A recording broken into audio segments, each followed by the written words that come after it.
Hidup lu juga belangsak anjing. Setidaknya gue punya rumah, gue punya mobil seribu orang. Yang bilang dia baik siapa? Yang bilang dia wanita hebat siapa? Anda memang sepemikiran kayaknya sama dia. Tapi itulah Tuhan menciptakan orang-orang, ada klaster-klasternya. Dan ini adalah salah satu klaster yang memang klaster mungkin bisa masuk ke kategori pembangkang, kategori pemancing, kategori bikin rame sebenarnya. Intrik yang terjadi dalam kehidupan di dunia, mereka-mereka ini yang masuk ke dalam kategori itu dia. 11-12 sama ya Kunti atau apalah sejenisnya gitu. Mereka ada di situ. Jadi kita waspada, kadang emosi kita bisa naik dikarenakan oleh pancingan-pancingan mereka. Jadi kita bisa marah, kita bisa bahkan sampai melakukan sesuatu yang ekstrim cuma dikarenakan oleh mereka. Dan mereka memang salah satu ciptaan Tuhan untuk mempermainkan emosi kita. Oke, ikutin aja tapi berhati-hati dan selalu mencoba untuk menjaga supaya kita jangan sampai kelewat emosi. Gitu. Kalaupun kita mau nanggapin dengan senyuman, dengan ketawa. Karena pada akhirnya mereka akan berganti. Jadi Tuhan akan membuat atau memberikan, menciptakan juga yang menggantikan mereka nantinya ada. Gitu, mereka memang sudah ditakdirkan untuk itu. Ya, jadi kita juga karena ditakdirkan dengan kondisi yang seperti ini, kita wajib bersyukur dan memperingatkan yang lain untuk jangan sampai terpancing emosi untuk pancingan-pancingan yang dari mereka-mereka ini yang sengaja atau memang benar-benar diciptakan Tuhan untuk memancing emosi kita. Ya, gitu. Kasihan mereka. Ya, itu aja.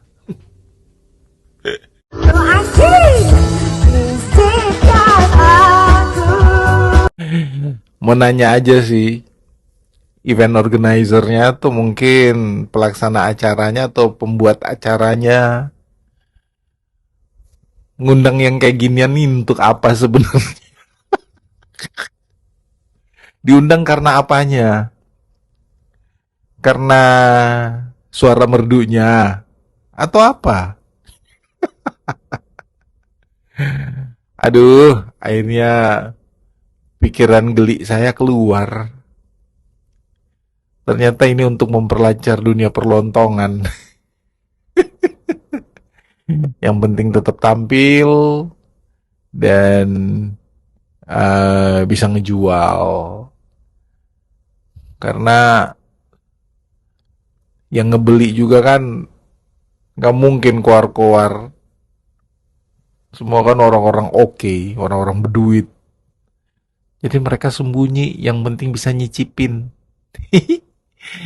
Nyicipin brownies. Dunia perlontongan tetap berjalan. Nyinyir nih gue.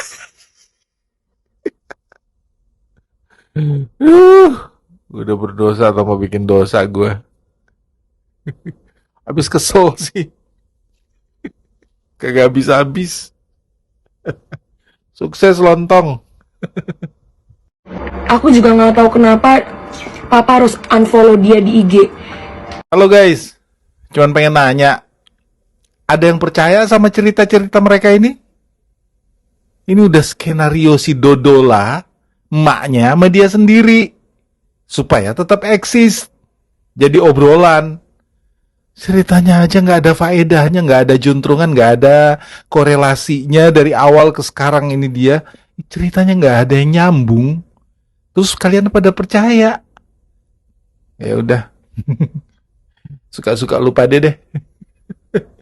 Setelah menyerang Nikita Mirjani dan membela Antonio Dedola, Enggak lama. Endorsan yang dia dapat juga paling cuma buat beli lollipop, beli marning, marning masih ingat aja marning. Terus popcorn. paling cuman itu doang dia dapat dari hasil endorsan. Karena ntar juga redup sendiri, ntar juga habis sendiri. Itu nggak ada beda sama suhunya. Yang pada akhirnya, ya pilihan akhir juga tetap akan ngelontong dan ngelontong. Udah terlihat sih, udah ada indikasi ada lontong baru. Lontong baru seger lagi, masih anget, diangkat dari nampan, diangkat dari dandang. Jadi siap-siap aja yang mungkin nanti ada butuh lontong baru, tapi berusaha untuk bisa mengenal ya, karena mungkin setelah endorsannya masuk akan ada beberapa perubahan di sisi-sisi wajahnya, mungkin di matanya, terutama di bagian congornya mungkin ya. Congor, itu ayam kan. Jadi akan ada perubahan, itu akan ada perubahan-perubahan kecil terbuat dari plastik. Untuk memperlancar perlontongan, jadi ada lontong baru, nanti siap-siap aja. Generasi lontong memang tidak akan pernah berakhir. Lontong tetap aja akan jadi lontong. Dan memang seperti orang bilang, buah nggak jatuh jauh dari pohonnya. Kasihan sih sebenarnya, tapi kita doakan yang terbaik. Ya, mudah-mudahan dia baik-baik aja. Kalau di sini lontong pun, di sini lontong yang kenyal. Penyembah berhala dan orang goblok. Jadi ente bilang aneh kafir, aneh juga bisa bilang ente kafir dengan makna di atas. Jadi, Aduh, ngantuk aneh sampai hilang. Saya tidak punya maksud apa-apa, tapi memang seketika waktu saya lihat Viti ini lewat di beranda saya tersentuh. Tidak bermaksud membela siapa-siapa, apalagi membela yang namanya agama yang mungkin dalam hal ini agama yang saya anut, ataupun menyalahkan agama siapapun yang punya pendapat yang berbeda dengan apa yang saya dapatkan. Tetapi di sini saya hanya ingin memberitahu bahwa di agama Kristen kita tidak mengenal namanya kafir, apalagi mengkafir-kafirkan orang. Yang kita cuma tahu di dalam ajaran yang kita pernah dapatkan di Kristen bahwa yang ada hanya orang fasik.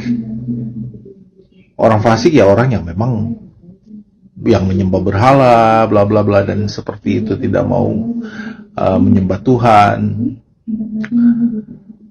Jadi itu pun kita diajarkan untuk mengasihi, kita untuk menyayangi mereka, mengasihi mereka, seperti Tuhan Yesus yang pada saat disalibkan sempat mengeluarkan kalimat bahwa memohon kepada Bapa di surga, kepada Tuhan Allah untuk mengampuni mereka karena mereka tidak tahu apa yang mereka perbuat. Itulah manusia. Kadang kita terjerumus, kadang kita lemah, dan kadang kita tidak mengetahui apa yang sudah kita lakukan yang sudah merugikan orang lain. Jadi di sini sekedar saya mungkin ingin menyampaikan, marilah kita saling mengasihi, tidak usah saling menyalahi, mencari kesalahan dari omongan satu dengan yang lainnya. Perbedaan yang ada di kita biarlah kita makan sendiri, kita telan sendiri, kita telah sendiri. Kita hidup dalam perbedaan yang kita miliki, tetapi di dalam perbedaan itu sendiri pun kita galang kerukunan, kebersamaan demi damai sejahtera dalam kehidupan. Jangan lagi menyebut orang kafir, kamu fasik, walaupun memang dalam Kristen memang diajarkan bahwa ada orang fasik, dan orang fasik itu adalah orang yang memang menyembah yang tidak benar gitu, tanpa mengandalkan Tuhan. Saya kira itu aja sih, sekedar dari saya. Ngantuk lagi, tidur lagi ya. Salam.